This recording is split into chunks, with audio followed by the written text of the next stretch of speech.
جو لوگ یتیم مال ناجائز طور پر کھاتے ہیں وہ اپنے پیٹ میں آگ بھرتے ہیں اور ضرور دوزخ میں ڈالے جائیں گے۔ اللہ تمہاری اولاد کے بارے میں تم کو ارشاد فرماتا ہے کہ ایک لڑکے کا حصہ 2 لڑکیوں کے حصے کے برابر ہے، اور اگر اولاد میت صرف لڑکیاں ہی ہوں یعنی 2 یا 2 سے زیادہ تو کل ترکے میں ان کا 2/3 ہے، اور اگر صرف ایک لڑکی ہو تو اس کا نصف ہے، اور میت کے ماں باپ کا یعنی دونوں میں سے ہر ایک کا ترکے میں 6واں حصہ ہے، بشرطے کہ میت کی اولاد ہو۔ اور اگر اولاد نہ ہو اور صرف ماں باپ ہی اس کے وارث ہوں تو 1/3 ماں کا حصہ ہے، اور اگر میت کے بھائی بھی ہوں تو ماں کا 6واں حصہ ہوگا۔ اور یہ تقسیم ترکہ میت کی وصیت کی تعمیل کے بعد جو اس نے کی ہو یا قرض کے ادا ہونے کے بعد جو اس کے ذمے ہو عمل میں آئے گی۔ تم کو معلوم نہیں کہ تمہارے باپ دادوں اور بیٹوں اور پوتوں میں سے فائدے کے لحاظ سے کون تم سے زیادہ قریب ہے۔ یہ حصے اللہ کے مقرر کیے ہوئے ہیں، اور اللہ سب کچھ جاننے والا ہے، حکمت والا ہے۔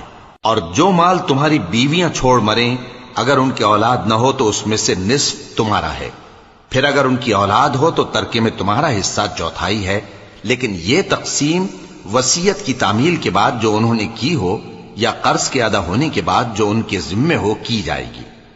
اور جو مال تم مرد چھوڑ مرو اگر تمہاری اولاد نہ ہو تو تمہاری بیویوں کا اس میں 1/4 حصہ ہے، پھر اگر تمہاری اولاد ہو تو ان کا 8واں حصہ ہے۔ یہ حصے تمہاری وصیت کی تعمیل کے بعد جو تم نے کی ہو اور ادائے قرض کے بعد تقسیم کیے جائیں گے۔ اور اگر ایسے مرد یا عورت کی میراث ہو جس کے نہ باپ ہو نہ بیٹا مگر اس کے بھائی یا بہن ہو تو ان میں سے ہر ایک کا 6واں حصہ ہے، اور اگر ایک سے زیادہ ہوں تو سب 1/3 میں شریک ہوں گے۔ یہ حصے بھی بعد ادائے وصیت و قرض بشرطے کہ ان سے میت نے کسی کا نقصان نہ کیا ہو تقسیم کیے جائیں گے۔ یہ اللہ کا فرمان ہے، اور اللہ نہایت علم والا ہے، بردبار ہے۔ یہ تمام احکام اللہ کی حدیں ہیں، اور جو شخص اللہ اور اس کے پیغمبر کی فرما برداری کرے گا اللہ اس کو بہشتوں میں داخل کرے گا جن میں نہریں بہ رہی ہیں، وہ ان میں ہمیشہ رہیں گے، اور یہ بڑی کامیابی ہے۔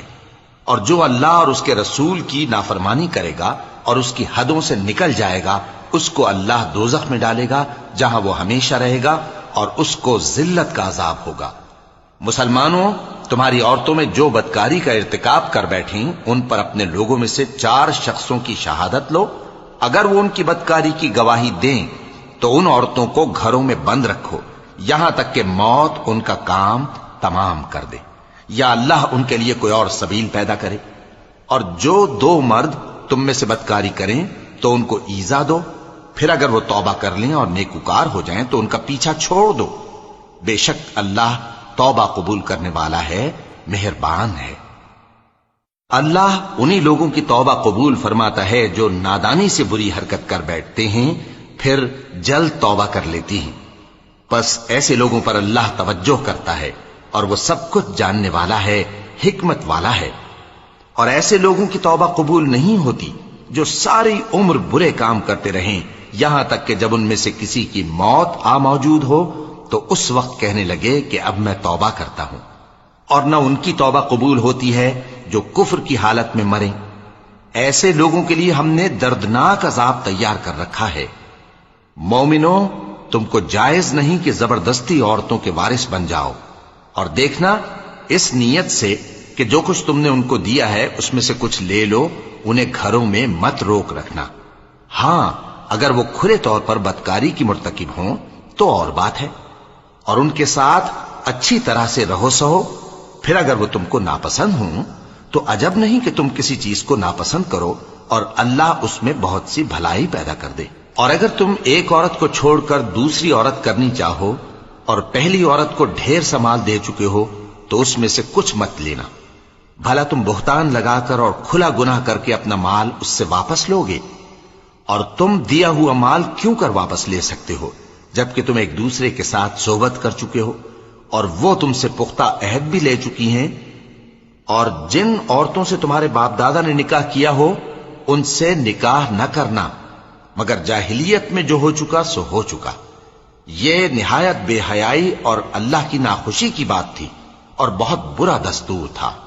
تم پر تمہاری مائیں اور بیٹیاں اور بہنیں اور پھوپھیاں اور خالائیں اور بھتیجیاں اور بھانجیاں اور وہ مائیں جنہوں نے تم کو دودھ پلایا ہو اور رضائی بہنیں اور ساسیں حرام کر دی گئی ہیں، اور جن عورتوں سے تم خلوت کر چکے ہو ان کی لڑکیاں جنہیں تم پرورش کرتے ہو وہ بھی تم پر حرام ہیں۔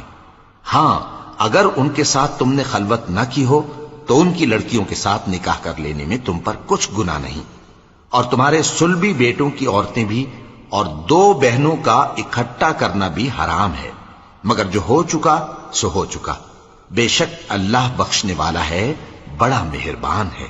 اور شوہر والی عورتیں بھی تم پر حرام ہیں مگر وہ جو قید ہو کر باندیوں کے طور پر تمہارے قبضے میں آ جائیں۔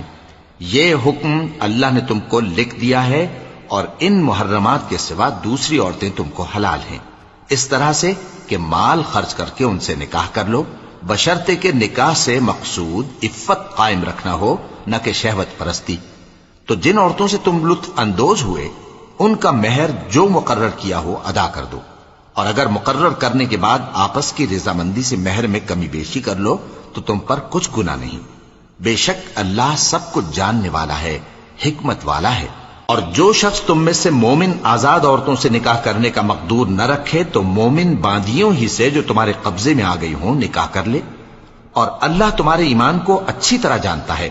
تم آپس میں ایک دوسرے کے ہم جنس ہو، پھر ان لونڈیوں کے ساتھ ان کے مالکوں سے اجازت حاصل کر کے نکاح کر لو، اور دستور کے مطابق ان کا مہر بھی ادا کر دو، بشرطے کہ وہ پاک دامن ہوں، نہ ایسی کہ کھلم کھلا بدکاری کریں اور نہ درپردہ دوستی کرنا چاہیں۔